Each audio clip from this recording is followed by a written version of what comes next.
Good afternoon, everybody. Good to see everybody.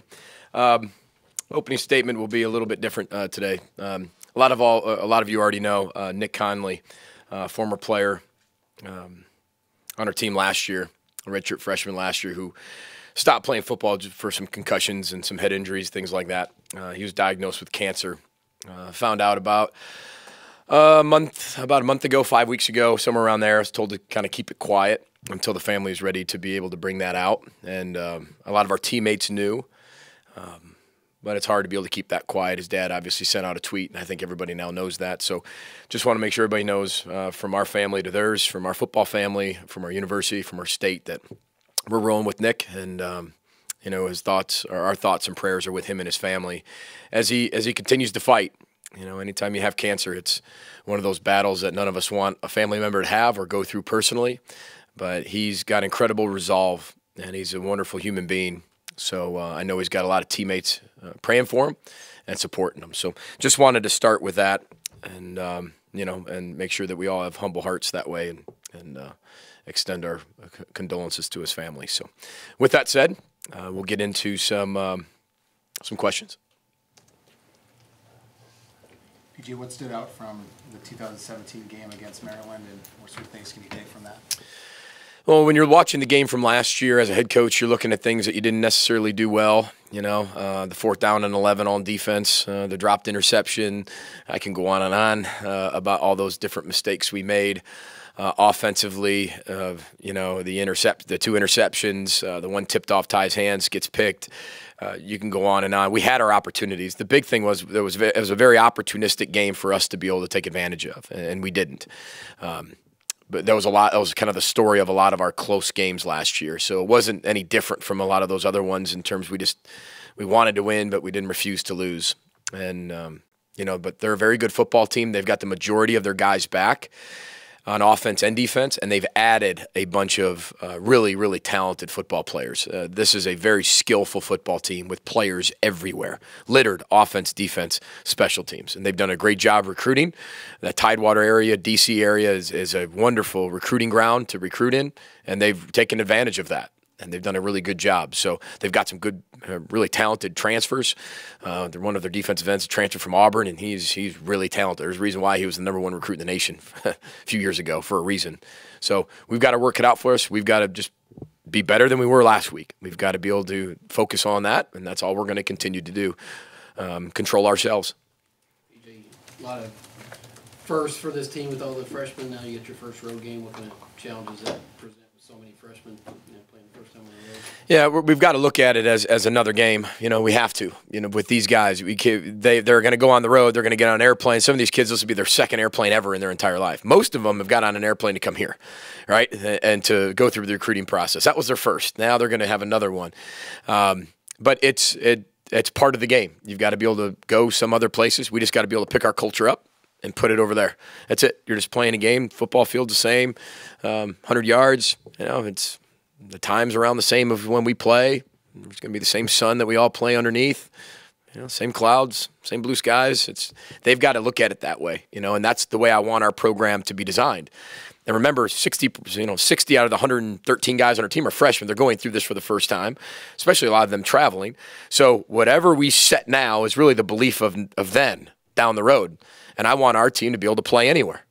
I'm not going to have the circumstance dictate our behavior. We have to play sound football no matter where we play. We have to play our style of football anywhere we play. We have to be able to be our culture anywhere we play, and not let that circumstance dictate our behavior. So, I know I'm excited. We're excited to play another game and have another opportunity to compete, and wherever that is.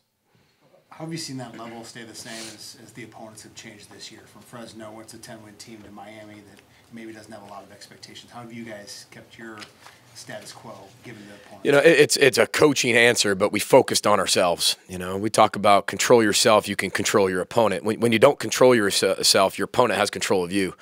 And that's part of, the ball, the 78% philosophy we have this year in all 4 areas. And if you look at last week, we dominated in all 4 of that 78%.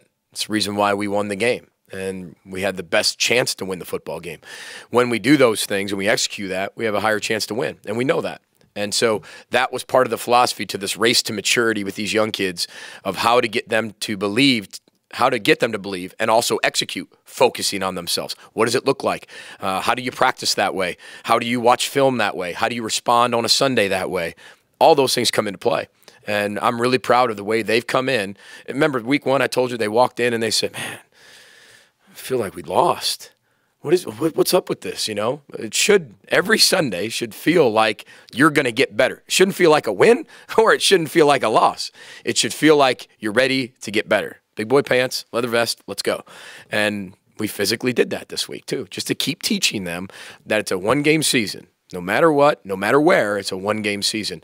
When you have that many young guys, you've got to train them in that way now to be able to execute it later on, you know, and that's what we want to be able to do. Development have you seen out of these freshmen through the first 3 games, you know, compared to, you know, in the summer? You know, how has that helped them, you know, getting that game experience? Well, a lot of these guys have only been here 3.5 months. So to be able to watch them for where they were to where they are now, there's not a ton of difference because there's not a physical difference. I haven't had a whole weight room. I haven't had the whole nutrition plan throughout a year. But I think the biggest part is the emotional part of this whole thing. This is where freshmen, young people, and even guys who haven't played a lot of football that are playing a lot of football for us, and guys who have played a ton of football for us. In general, the emotional part's everything. Mental part, they're going to be coached. They're going to know where to go, when to go there, how to be able to do that. Physical part, we're going to get them ready physically. You know, they're going to be ready to play on game day. They're going to work. They're going to be disciplined. We're going to do all those things, but physically you're going to be ready. It's the emotional part. It's the, my girlfriend broke up with me. You know, and now all of a sudden that's the biggest thing in his life. And now that you haven't been around them long enough, you've only recruited them. And you've seen them in recruiting deals where it's been really positive. You've seen them in football things when it's been good and bad. But now this emotional part of their life has started. You know, whether it's the relationship part of that, or whether it's things happening back home, or whether it's these expectations they had of themselves that maybe they're meeting or not meeting. So this emotional fire is the biggest challenge, and that's the biggest change I've seen in our players. I've seen a huge emotional change in Bryce Williams. Bryce Williams talks 100 times more than he used to. And he didn't talk much before. And he still doesn't talk now, but he talks 100 times more than he used to, and in only 3 months. So it's them being able to just be better than they were the day before. Academically, athletically, socially, spiritually. But how do you do that? You've got to know about the 3 fires, right? The 3 fires, you know, mentally, physically, and emotionally, to make sure those are all burning when they need to burn. And that's hard for young people. They're going through some things for the first time. These away from the parents for the first time, away from their girlfriend at the same time, their friends. It's difficult. Not only that, then you're playing big-time football. And I mention that because, yes, do we have older guys? Yes, we do. And they're playing really well. But 60 guys on our team are freshmen. That's way over half. So for us, that's got to be the focus because that's the level, our leadership. Yes, we have some of that at the top, but you're only as good as what's on the bottom. And we've got to be able to bring that up at a level that's really, really high. Sorry for the long answer, but that's you asked, and there's a lot to it when you have so many young kids. You take anything from last year's 3-0 start and apply it to this year at all, going into the Big Ten opener? No, I didn't even mention that to our players, to be honest with you. I'm sure a lot of them know that. I mean, it's obvious. But this team's completely different from last team. This season has nothing to do with last season. It's not it's an extension in a way, but it's really not. There's so many different faces. It's just one of those things that you look at and you know it's there. They know it's there.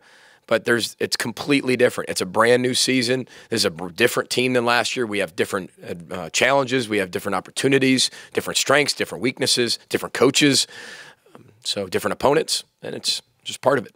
Do you see a kind of a steady progression of development with Annexstad as he plays more games in terms of maybe makes fewer mental mistakes, maybe you recognizes the coverage or what that he didn't the previous game? That's a great question, Chip. The one thing I really like about Zach is he rarely makes the same mistake twice.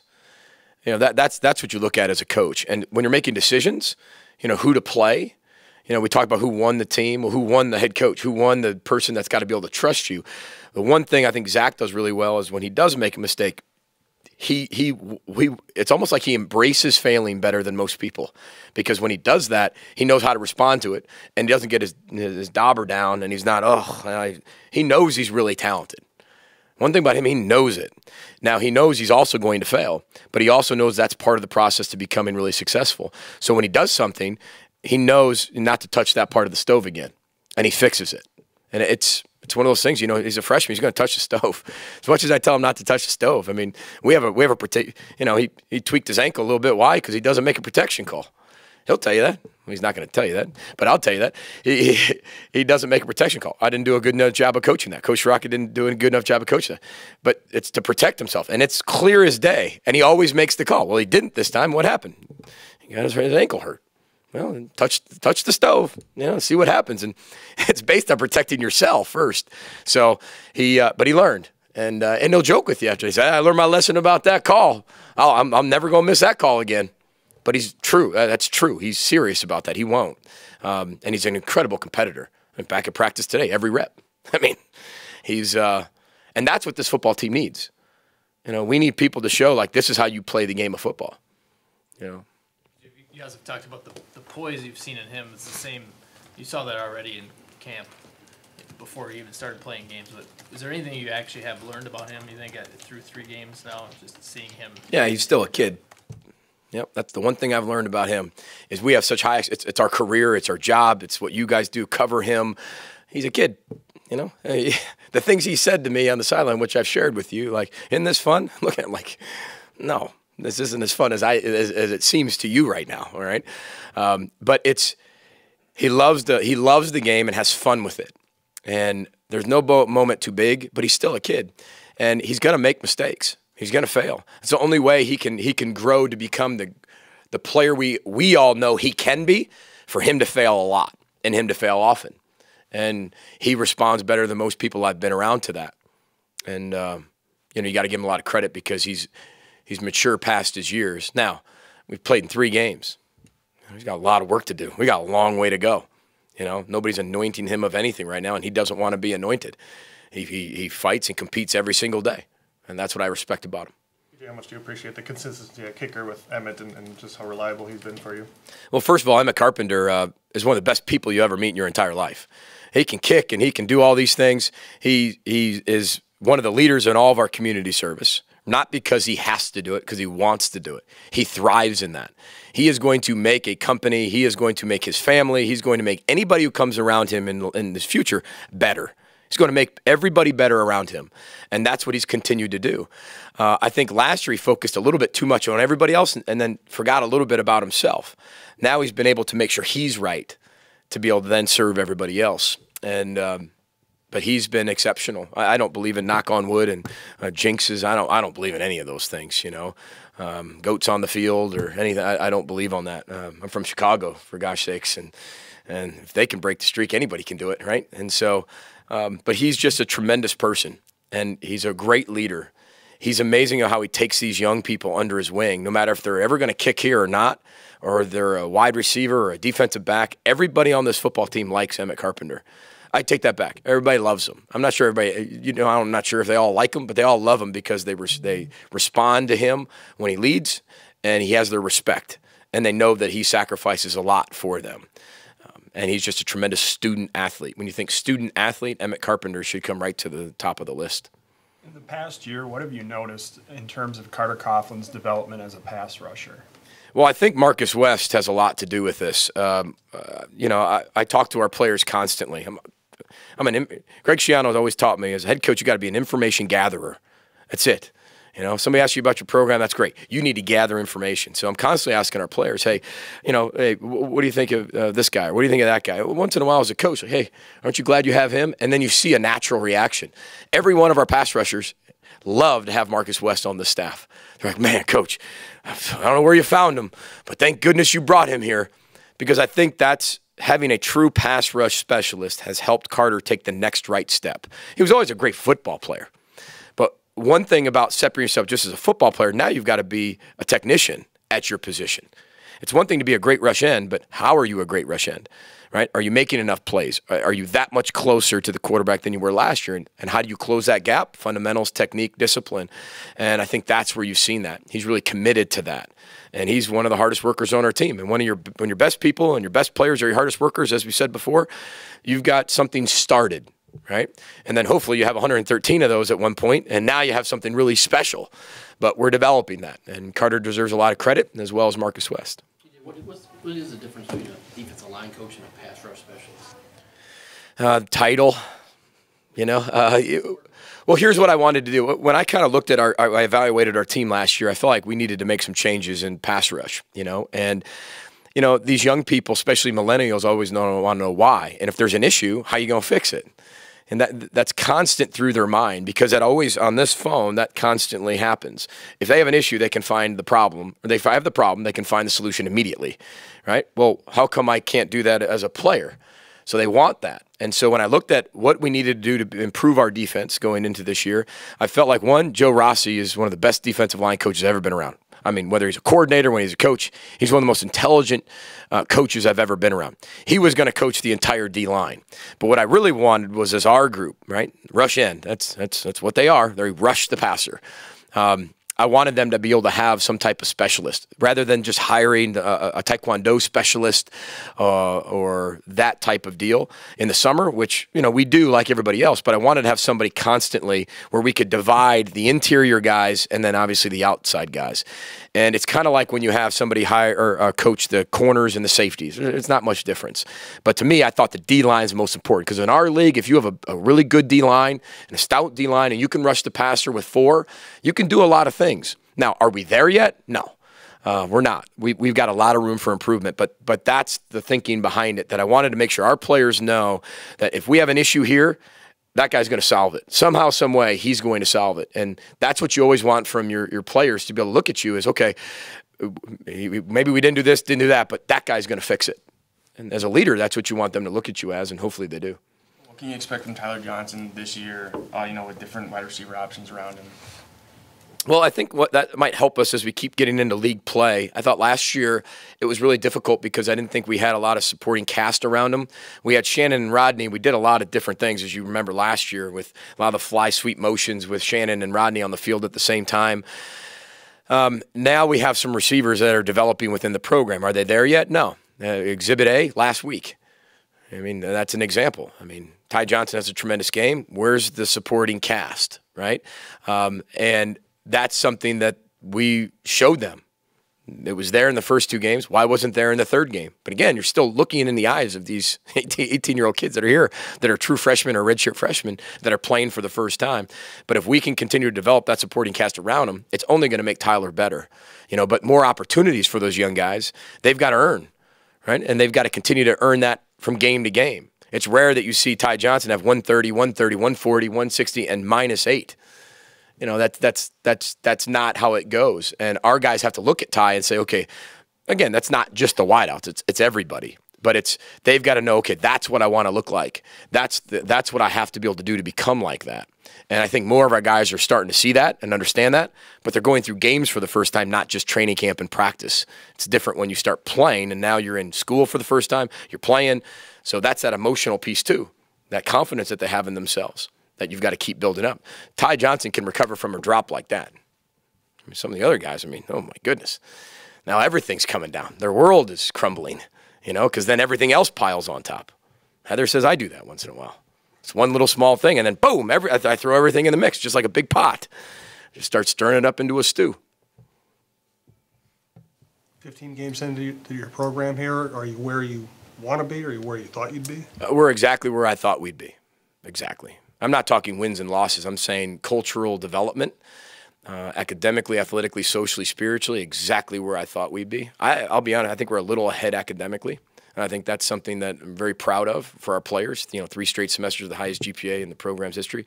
But I think that we're exactly where I thought we would be. We knew, as I said from day one, we would get a lot younger in year 2 than before we got more developed and deeper. And that's panned out exactly the way we set it. There's a systematic approach of how we do everything, especially the way we run our culture. There's a belief system. Now, different places have different challenges and opportunities that you have to adjust that to, but the skeleton and the bones of it are the same, of how your own core beliefs as a person is, of how do you rebuild a program. And that's something that I believe deeply in. And when you believe that deeply in it, nothing's ever going to get you off of that. I never control time frames. I just say, here's what it's going to look like. Somebody else controls all that. I just go to work and continue to execute the mission every single day. Take one or two more. In what ways has O.J. Smith provided a little bit of leadership and different perspective coming from Alabama? Well, I think OJ's developed in a way that I thought he would develop. I think he's been shown that maybe he thought he had to lead, but maybe he didn't think he had to lead this much. And I think that's been good for him, is because he's watched guys really lead him, and he's like, wait a minute, I'm supposed to be leading you. And I think that only makes you better, is when other competition's out there, competition's there to make you better. And in the face of competition, you do two things. You either stare it right in the face and attack it, or you turn away from it. And he's stared it right in the face and attacked it. Not only competition in terms of a nose guard position, but in leadership. And, you know, that's part of our leadership council every single Friday now. That's that leadership development. I think we have 40-some guys now on the leadership council. That's 15 more than last year. Why? We have to develop the leadership from the bottom and the top. And everybody has to be hearing that same message of how we can grow as leaders. And then that way I can hold them accountable to the step-by-step approach of becoming a better leader. Because it's one thing to say, yeah, you're a leader. It's another thing to say, well, how do you do that? Again, these millennials, whatever you want to call them, they want to know why and how. Okay, well, why do you want to do that and how do I do that? If you're going to tell me to do it, you better show me why, and then okay, that's fine, the how. You know, they're always sitting there challenging, which I want them to. I want our team to challenge status quo. I always want them to challenge, why are we doing something and how can I get better? And that's that change your best mentality. One more? Two things. How did they get on that council? And then the other night you said that you made freshmen captains. How does that process work? Yeah. How do you get on the leadership council is our players vote. Okay, so players take a vote beginning of the season, right after training camp or during training camp the last week, and you put down who you want, and they go from true freshmen, redshirt freshmen, sophomores, juniors, and seniors, and then they put a certain number down, and then what we do is we tally it all up, and then we draw a line of where the cutoff is at each one. But again, this year there were so many at the top that we had to just continue to add them, and then there's some that we have to develop as leaders, and I think that's really important. So that's a leadership question. What was the second one? You mentioned the other night you made true freshmen captains. Yeah, I decided. Yeah, that was. You know, so many of these freshmen are in critical roles, right? And they have to know what it's like to feel the pressure of being a leader and the expectation of being a leader before they're there. That's my philosophy. If I'm going to be expected to do something one day, I want to know what it's like before I do it. You know, throw me in there. The best way to do it is throw in there and fail. And I promise you, last week, the freshmen that were captains probably weren't the best captains, but they now have been a captain. That first is gone. As many times as you can eliminate first for a freshman, the better off you are, no matter what that is, right? First day of school, right? First day of being a captain, first day of whatever, you know, first pass, first catch, first touchdown. You know, those things have to be eliminated because now all of a sudden that's when it starts rolling and the first are all gone. And I thought they deserved it. These guys are in these huge roles, are freshmen, but they're people we're counting on to make the plays and be the example. Then why shouldn't they have a C on their chest? We only have 8 scholarship seniors right now on offense and defense. I mean, why do I have to just pick them? I mean, we get to develop this how we want to develop it, and they have to have a taste of what that true leadership's like. So, you know, we're excited for the opponent. We're excited, you know, with Maryland, and just so all of you know, offensively, they're a little bit like option football. It's a little bit like Miami, Ohio, but like times 10. I mean, they have fly sweep motion on everything. You've got to keep your eyes on everybody. You've got people down the field. You've got run game. You've got skill everywhere. And then defensively, they're incredibly stout up front and the front seven. Incredibly athletic back end. Their best player, I think, is number 4 on their defense. He's all over the field. He's like Antoine Winfield Jr. for us. Might even be faster. I mean, he is everywhere. And then special teams, they got a lot of young players playing. So Coach Canada was, you know, like I said, a running back coach, then the the quarterback coach, then the offensive coordinator for me when I was in college. Know him very well. Always have a ton of respect for him. Incredibly competitive person, and he's always built his offenses to match his skill, and he's got a ton of skill. Very, very, very creative, very confident, and very determined offensive coordinator, and now as a head coach. So just want to make sure I said that, and appreciate it. We look forward to getting out there. All right?